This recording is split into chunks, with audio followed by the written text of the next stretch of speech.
Welcome. Thank you for joining me here today for another piano tutorial. Today we're going to discuss something very important that a lot of musicians, self-taught musicians, most likely have overlooked. And that is, when do we use sharps versus flats? You know, if you're explaining something to somebody on the piano, when do you call a black key a sharp or a flat? Now, when you're actually playing by ear, it doesn't really matter if you call it sharps or flat. That doesn't have anything to do with the actual playing. But from a more written perspective, when you get to writing music, whether on a score or just on a piece of paper, then you realize that certain things makes more sense when you call it flats opposed to sharps. And it all depends on the key you're playing in and all of that fun stuff. So that's what we're going to explain to you today, because it's really a beginner's concept when we use sharp versus flat. So stay tuned. So when we're playing a scale, how do we know which notes we're going to call flats and which note we're going to call sharps? When you're playing a chord, if I play this chord, do I call it C, E flat, G, or do I call it C, D sharp, G? Does it really matter which one I call it? Well, it does on paper, because it's going to look significantly different on paper if you call the black key C sharp, D sharp opposed to E flat. But before we can understand this fully, we have to step back and we're going to have to visit this thing called the circles of fourth and fifth. That's going to help to shed some light. And then we're going to talk a little bit about the major scales and why it's important to learn the major scales, because this is where we're going to see everything manifest. Now, you see right here on the screen a diagram showcasing the cycles of fourth and fifth. And it's just a circular sort of diagram with letters, the different notes on the piano. Now, we have 12 pitches in music with 7 white keys and 5 black keys, 12 pitches. Now, if you take C, we call C the neutral zone, the central point. No sharps, no flats. When you're playing in the key of C, all the diatonic notes of C has no sharps, no flats. It's all white keys. But if we start going clockwise around the circle from C to F to B flat to E flat, we call that moving in an interval of a perfect fourth. So from C to F is a perfect fourth. 1, 2, 3, 4. It's the fourth note in the key of C. If I'm in the key of F and I count 4 notes, sticking with the notes belonging to the key of F, 1, 2, 3, 4, I get B flat. And if I do the same thing, sticking with the notes belonging to the B flat major scale, 1, 2, 3, 4, we get E flat. And you continue that sequence. Each time you move up a perfect fourth, that note becomes the new key. And if you continue to work your way through, that's how the cycle of fourth is comprised. So we go with C, we go with F, B flat, E flat, A flat, D flat, G sharp, G flat, or F sharp.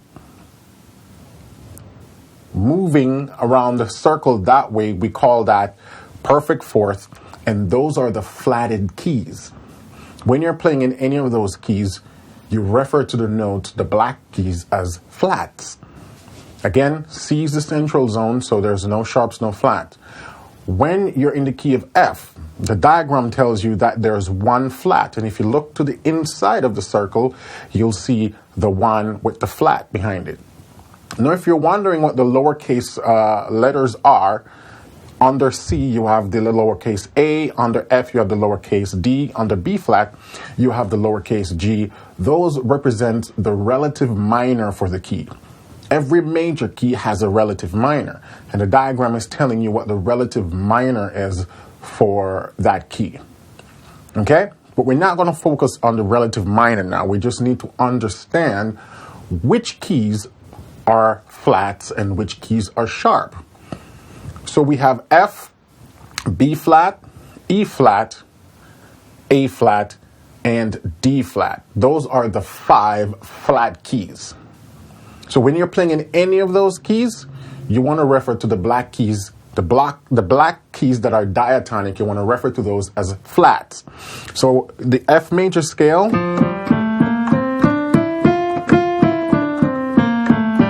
we have one flat, and that's B flat, not A sharp. Now, why don't we call it A sharp? Well, here's the reason. In music, when we're spelling a scale or spelling a chords, we try to avoid naming the same letter twice. Now, for example, if I were to call this A sharp when playing in the key of F, we would have F, G, A sharp. See that what happens there? I have A and A sharp. Then C. Where's B?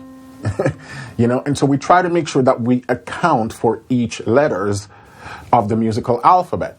The musical alphabet has 7 letters: A, B, C, D, E, F, and G. Every time you spell a scale that has a 7th note in it, we need to have these 7 letters represented. So that's why we don't call this A sharp, because then we would have F, G, A sharp, C, D, E, F, and no B. Makes it a little bit weird. So to compensate, we call that B flat. So now all the letters of the musical alphabet is represented. F, G, A, B flat, C, D, E, and F. So that's the primary reason why we use sharps sometimes and why we use flats sometimes, to ensure that we're not repeating a letter twice by calling one the natural A sharp, or D sharp, D flat, stuff like that.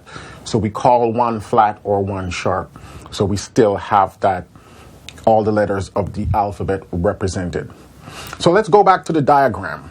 We have 5 flatted keys: F, B flat, E flat, A flat, A flat, and D flat. Now, if you look to the bottom of the circle, you see F sharp / G flat. And what that means is that you can look at that key both as F sharp or as G flat. However, I always refer to it as F sharp, and here's why again. If we play the F sharp major scale, we have F sharp, G sharp, A sharp, B, C sharp, D sharp, E sharp, and F sharp. So we have to call this white key E sharp, because we can't say F sharp, because we try to avoid using the same letter name twice. F sharp, G sharp, A sharp, B, C sharp, D sharp, E sharp, and F sharp. If we refer to it as G flat, then we have G flat, A flat, B flat, C flat, D flat, E flat, F, G flat. So you still get the same musical letter flow in terms that you're not repeating any key twice. Every key has its own letter name: G flat, A flat, B flat, C flat, D flat, E flat, F sharp. And that's why we can refer to this key as F sharp or G flat, because both of those patterns work. We can call it G flat and still get all the letters of the scale represented, or we can call it F sharp. I like to refer to it as F sharp because I find it a little bit weird referring to this chord as C flat. It's a B major chord, So that's why I like to use, when I'm in that key, I think about it as F sharp, not G flat. It's also why I think about it as we only have 5 flat keys: F, B flat, E flat, A flat, and D flat. And we have 6 sharp keys: F sharp, B, E, A, D, G. Now remember, we talk about when you're going clockwise around the circle, that's moving in an interval of a fourth. When you move in an interval of a fourth, we're going to get the flat keys. Now when we flip that and we move in an interval of a fifth, we get the sharp keys. And this is why this is referred to as the circle of fourths and fifths. Moving around the circle in fourth, we get flats.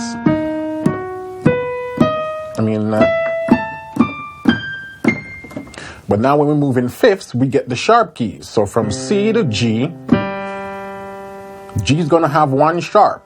That's the fifth, perfect fifth. From G to D, now we have two sharps. From D to A, we have three sharps. From A to E, we have four sharps. From E to B, we have five sharps. From B to F sharp, we have six sharps. And if you look at it going counterclockwise around the circle, that's where we get the fifth. So moving in fifths, we get the sharps. Moving in fourths, we get the flats. So when we're playing in the key of G, D, E, A, B, or F sharp, we refer to those black keys as sharps. And again, we refer to them as sharps because it's going to give us the flow where we don't have to repeat a letter name twice. This is why it's important to learn your major scale now. Because when we start to spell chords, like if I say, spell the notes of this D major chord, you're going to know to say D, F sharp, A, and not D, G flat, A. This is how you understand this. If I say, spell me the notes of this chord, it's a G minor. G minor is a diatonic key to the key of B flat and also E flat. So we know that we cannot call this G, A sharp, D. We have to call it G, B flat, D. Another thing to bear in mind as it relates to spelling chords is that chords are built by stacking notes in thirds, every other note. So if we pick a note on the keyboard and we skip one note, skip a note, skip a note, skip a note, we continue. That's how we get a chord, by stacking thirds, every other note.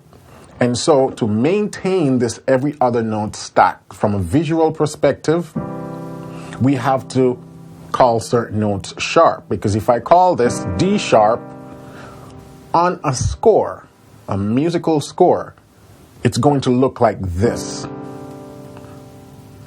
Because one of the important things why this rule makes more even sense on paper is that when you look at a score, we read score by patterns. When you're reading a score, you're basically just interpreting patterns by shape.